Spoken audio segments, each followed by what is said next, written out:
Hey guys, Desolator Magic here, and oh baby, a triple! That's right, 3 uploads today. Oh, you knew I had to cover the spoilers, so first up we got Flutter Fox. It's a 2-cost 2/2, and as long as you control an artifact or enchantment, Flutter Fox has flying. That's just weird, but okay, I mean a 2/2 vanilla flyer for 2 is quite good. Next up, Outflank. What the heck is that? Anyway, it's a 1-cost white instant, and it deals damage to target attacking or blocking creature equal to the number of creatures you control. So it's a Night Flood Enabler and a Selesnya Flood Enabler. This is way less useful than Might of the Masses, but if you're going to run 2 of them, I guess this would be the second one. Next up, we're digging deep into the spoiler pile on this one. Prize Griffin. It's a 3/4 flyer vanilla for 5.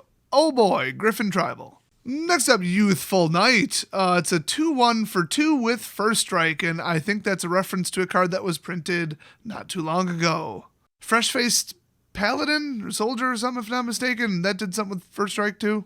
Anyway, First Strike is good, and being a human and a knight, you can get them way up there. So this thing is going to be in every knight stack. Next up, Charmed Sleep, which by the way reminds me, Sleep is cycling out of standard, thank God. Almost nobody plays it, but it's still broken degenerate shit that never should have been printed. So this particular card is a double blue, triple cost aura enchant creature, and when it enters the battlefield, tap target creature, it doesn't untap. Yeah, you can never have too many effects like that. Next up, Didn't Say Please. It's another double blue card. They're really pushing that for the whole adamant thing. I don't think it'll really work.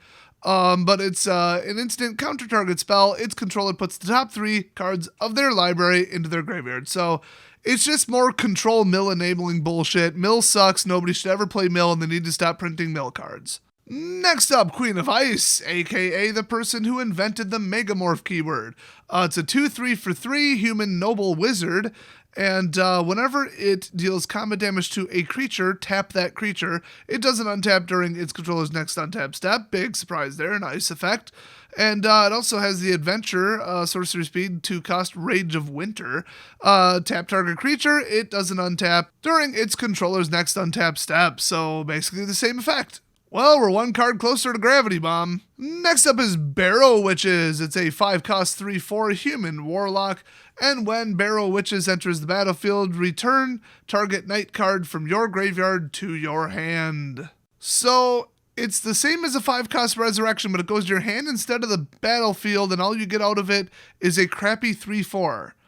I don't think a lot of people are going to play this. Also, it can only target a knight.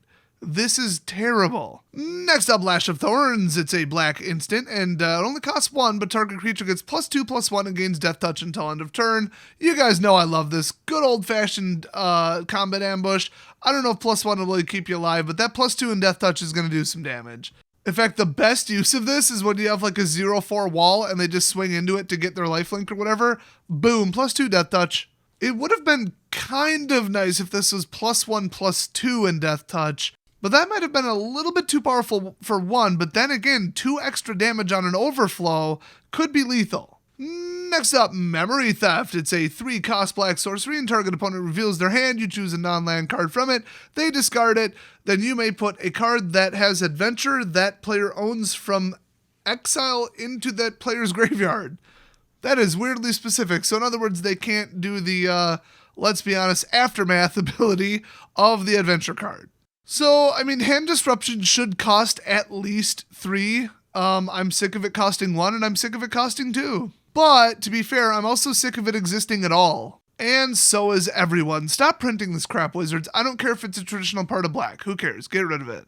Next up, oh good, Fling is back. So it's a 2-cost instant. As an additional cost to cast a spell, sack a creature, then Fling deals damage equal to sacrifice creature's power to any target. I hate this card. I have never once seen this card do anything that isn't horribly degenerate and overpowered. And this is basically just complete and utter AIDS in cardboard form. Next up, Sporecap Spider. Do you know what spider means? It's a piece of garbage with reach. Oh look, it's a 3-cost 1/5 with reach. Next up, Crashing Drawbridge. It's a 2-cost 0/4 artifact creature wall with Defender. And then if you tap it, creatures you control gain haste until end of turn. That's kind of neat. I mean, you can lose your 0/4 defender and go absolutely on the attack, or you can just leave it sitting there as a 0/4. Perfectly fair, fun, interesting card, right? Wrong! Steel Overseer. Nope, in fact, this can give Steel Overseer haste. Sorry, broken, overpowered shit, nothing I can do about it. Wizards decided to be a bunch of idiots and reprint Steel Overseer. Next up, Prophet of the Peak. It's an artifact creature. Broken, same reason, don't care what it says. But I guess for when they banned Steel Overseer, it's a 6 cost 5/5, and when it enters battlefield, scry 2. Oh, that'll get you to your Steel Overseer, that's for sure. Next up, Scalding Cauldron. It's a 1 cost artifact. If you pay 3 and tap it, it gets sacrificed, and then it deals 3 damage to target creature. This is such a hilarious threat to just leave on the battlefield on turn 1, because your opponent knows as soon as something important with 3 toughness comes out, it is dead. And the tactics and the fact that you really can't even play around that, it's so hilarious. Next up, Signpost Scarecrow. It's an artifact creature, automatically broken, thanks Steel Overseer, thanks Mark Rosewater.